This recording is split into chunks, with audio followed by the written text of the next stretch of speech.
Hi there, traders. This is Brad Gilbert with FX Market Insight for Thursday, the 13th of August. Right, as we come into the European session, the Asian day's been pretty patchy. Right, so what we've got a situation to show you the charts. The currencies are, or the charts, I was going to say, and also traders are still sort of scratching their head after yesterday's US CPI numbers. They were stronger than expected, but the US dollar ended up just drifting lower. Right, and this is a little bit problematic of these geopolitical markets. Dollar CAD maintains that downward bias, especially with oil back at 42 bucks, and dollar yen still comfortably just drifting to the top side.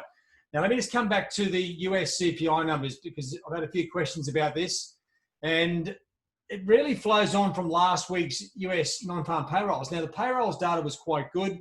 We saw the dollar rally. So putting two and two together, or one and two together, you come up with, okay, the strong US macros, US dollar coming back into play.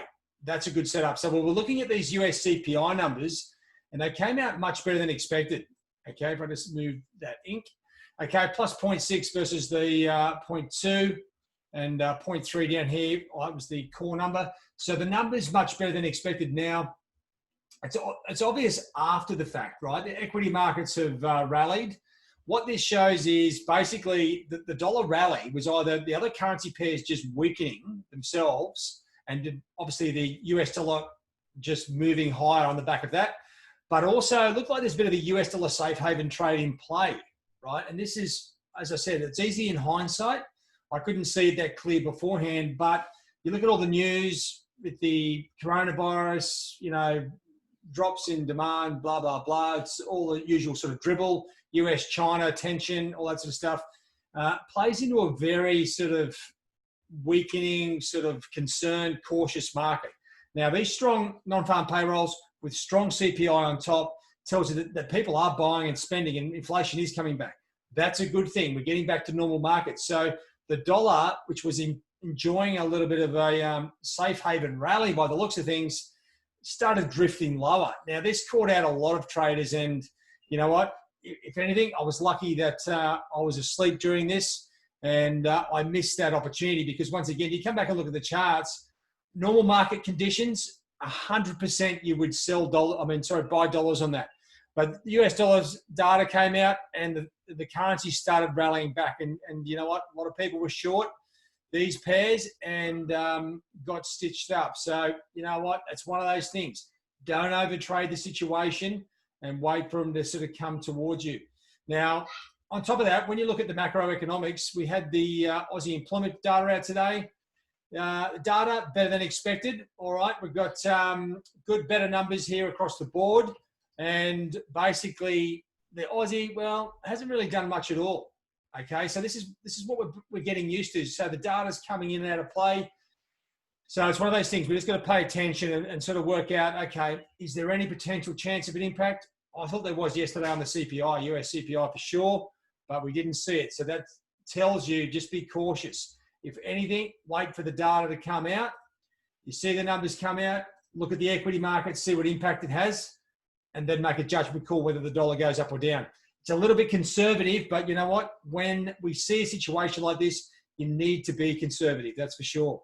Now, just looking at the daily market insight, okay, a bit of a slight risk on day. Now, what a difference a day makes. What we've lost is the short-term and the long-term momentum on a lot of these pairs has completely diminished. Right, what we're looking at is sideways moving markets, uncertain. I mean, to me, that could go up or down. Dollar CAD is a bit of a standout. Okay, it's going down on the short-term and longer-term charts. As long as oil rallies, I think that's going to be the trade to play. The rest of the pairs, well, you know what? There's just no joy in them. You can't make the currencies move when you want to. You just got to wait for the ducks to line up, right? So this is what we're talking about. Let the process determine your trading activities. Of course, we've got some more economic numbers coming out, especially out of the US. Now, this is where you can piece it together. We know the US CPI numbers were better than expected. The dollar's dribbled off on that, okay? The whole US dollar safe haven trade. Now, if the jobless claims, and probably more importantly, going forward, the retail sales figures, right, which are out tomorrow, if we start to see strong US numbers, well, the dollar should continue that same path. So don't lose heart just yet. Keep an eye on these US numbers. And once again, if the numbers are strong, we should see the dollar weaken.